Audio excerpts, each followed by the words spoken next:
What's going on, Nerd Squad? I'm Taylor McWatters, and welcome back to Top 10 Nerd. Advanced Idea Mechanics, or AIM rather, has been around since 1951's Strange Tales issue 146, and they were the mastermind organization that nearly got Tony and Pepper killed in the MCU, and they're a pretty big deal in the new Avengers video game. But what else is there to this other hydra? Well, I'm Taylor McWatters, and here are the top 10 shocking AIM facts you need to know. Number 10, science over supers. While organizations like Hydra use military force to carry out their epic plans, AIM does things a little differently. See, they rely on the use of science to take control. So Advanced Idea Mechanics started during World War II when Strucker brought together a group of brilliant scientists to overthrow the government through technological means. Imagine if they had Steve Jobs. Oh my god, the war would be over in like 8 minutes. They even created Earth 13584, which was meant for altering certain events in order to grab some hot new tech from people around that time. So they know what they're talking about, and they use technology to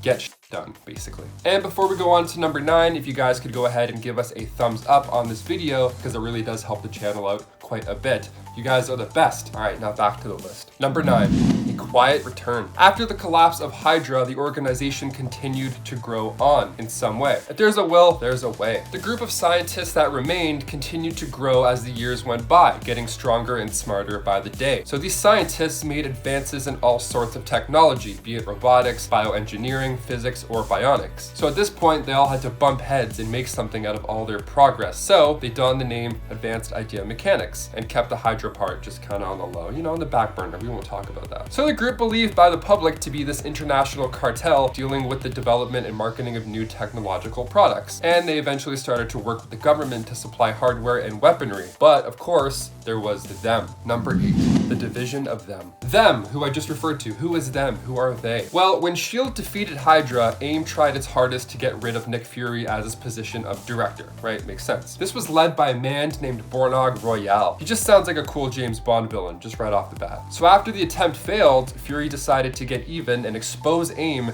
for being this subversive organization. S.H.I.E.L.D. thought they took down AIM. So first they got Hydra, then now they got AIM. They must be killing it. That's like the best week ever. But then there's them. Them was the codename for the Hydra core group that still remained uncaptured. And they like to build androids and other stuff. Number 7, the Cosmic Cube. AIM kills the game when it comes to creating new technology. So one in particular was the Cosmic Cube. See, the Red Skull had hired them to create this powerful object that had the ability to restructure reality. And in the comics, they had created the actual cube part, not the energy inside of it, just the cube that contains it. So when Captain America saved an AIM scientist from a plane crash, the agent admitted to Captain America about the cube that they've created and that the Red Skull betrayed them. So the Red Skull had actually taken control of high-up members of AIM using neural devices, and he got his hands on the new and powerful Cosmic Cube. Number 6, created Modoc. Of course, making its first appearance in Tales of Suspense issue 93, Modoc was created by Dr. George Tarleton. He had worked with the team recently to create the Cosmic Cube, but the scientist supreme, Lyle Getz, figured the next logical step was figuring out a way to understand the powers inside the cube. So enter Project Modoc. Yes, spelled with a C at the end, not with a K. Really important. Modoc stood for Mental Organism Designed Only for Computing. Sounds like the perfect tool to analyze and probe this cosmic cube. Awesome. So they grabbed that scientist, George, that I mentioned, and they mutagenically altered him into this big-headed supercomputer. With a brain too big for his body, they had to give him a hover chair, which is referred to as the Doomsday Chair. This just sounds like the perfect villain origin already. The scientist did not prepare that with great power comes great superiority. He overtook his masters, changed that last letter to a K, making his new title Modoc, Mental Organism Designed Only for Killing. Number 5, created the Super Adaptoid. Making its first appearance in Tales of Suspense 82, the Super Adaptoid is another big creation from the hands of AIM. It's a rather deadly creation too, as most of them are. The Cosmic Cube actually helped bring it to life. So I mean, one day you're making the world's most powerful cube, then the next you use that cube to make something even bigger. Gotta love advancing technology. The Super Adaptoid, as you can guess from its name, can duplicate the look and abilities of other advanced beings. Its first mission was trying to replace Captain America, so it disguised itself as Edward Edwin Jarvis and poisoned his coffee. But luckily the tumbler came in and whooped its ass, thinking that it was the real Captain America. So Captain America took the super adaptoid back to Goliath's lab until the Avengers showed up, which is a great idea. Oh, it can mimic looks and abilities? Great, let's bring in some more of those looks and abilities for it to choose from. Yeah, super adaptoid adapted to all of the Avengers' powers and became this ultimate foe. Number 4, created Miss Modoc. Everybody needs a life partner, even if you're a mental organism designed only for killing or computing. So meet Miss Modoc. Making her first appearance in the Incredible Hulk issue 287, we meet Kate Waynesboro. And no, she's not a Wayne's brother. So when Banner had the ability to take control over his giant green side, he was offered a presidential pardon. Hey, you got anger problems, we get it. Water under the bridge, all good. Sign here? Sweet.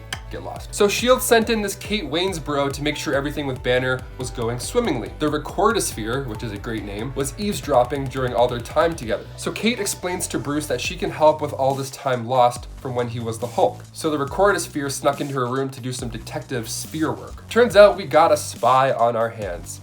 Damn it. So the Recordosphere tried to kill her by messing with her car, but luckily Kate survived, only to cross paths with Abomination. Yeah, Modoc has been busy this whole time as well. So Banner gets her to safety being in the Northwind Observatory. Safe for a little bit, because when the Abomination comes face to face with the duo, things start to get quite ugly. Abomination abducts Kate and then heads back to an AIM facility in Maine. AIM then injects Kate with implants and then puts her in a conversion chamber. And then out comes Miss Modoc, just like that, bam. So what's the goal now? We have the S.H.I.E.L.D. scientist turned killer robot. What's step 2? What are we doing here? Well, AIM created her to fight the original Modoc, but instead the two beings ended up bonding with each other. God, imagine if that happened with Vision. Oh boy. Hey, take care of Ultron.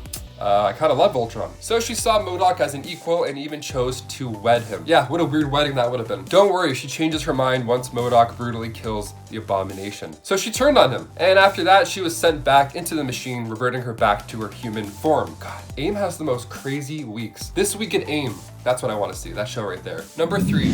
ManThing. Dr. Ted Salas was a biochemistry professor who had worked at Empire State University, and after Dr. Curt Connors lost his arm in battle, Ted and him decided to put their brains to work and discuss nano-scaffolding. They also discussed Ted's new idea to create another Captain America by recreating the super soldier serum. Now, Dr. Connors, of course, did the whole lizard thing with his healing, and then Ted continued his studies while falling in love with a young lady named Ellen Brandt. And then out comes AIM to ruin the day. So they wanted the serum, and they made a secret plan with Ellen to make it happen.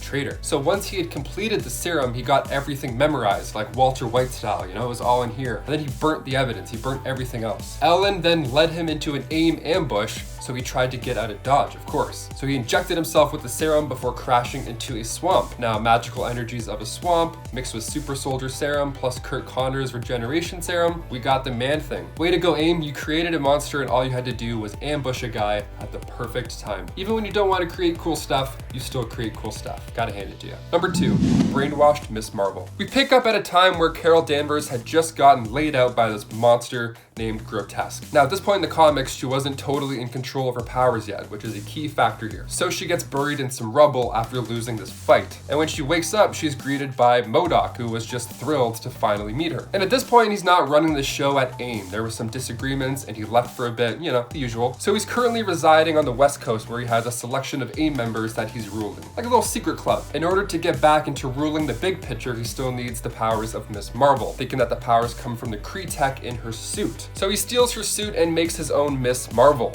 like a clone. Carol is stuck like Mr. Incredible, just watching this whole nightmare of a show. The fake Miss Marvel looks good, but she can't deliver. Turns out it's not just the suit after all, eh, AIM? That's what I thought. So he brainwashes Carol. Now, of course, she's super attracted to Modoc right after she gets brainwashed, because that's how these work in comics. So she kind of wants to knock him out, while at the same time she wants to knock his socks off. It's a nice little back and forth. One minute she wants to knock his lights out, and then the next minute she wants to knock his socks off. So AIM now has this brainwashed part-time lover for Modoc. Neat. So she breaks free and kicks ass for a bit until the hypnotism kicks back in. All it takes to get her mind completely free from AIM's grasp are the memories from her friend Captain Marvel that are now somehow being passed to her. And this is enough motivation to get through the mind control and properly end the fight. And finally, number 1, turned Betty Ross into Harpy. Probably one of the craziest things that AIM has done in his long list of mischievous deeds was when they turned Betty Ross into Harpy. Harpy made her first appearance in the Incredible Hulk issue 168. So Bruce and Betty are known as lovers in the comics, but when Betty had believed she lost Bruce to Jarella, she decided it was time to move on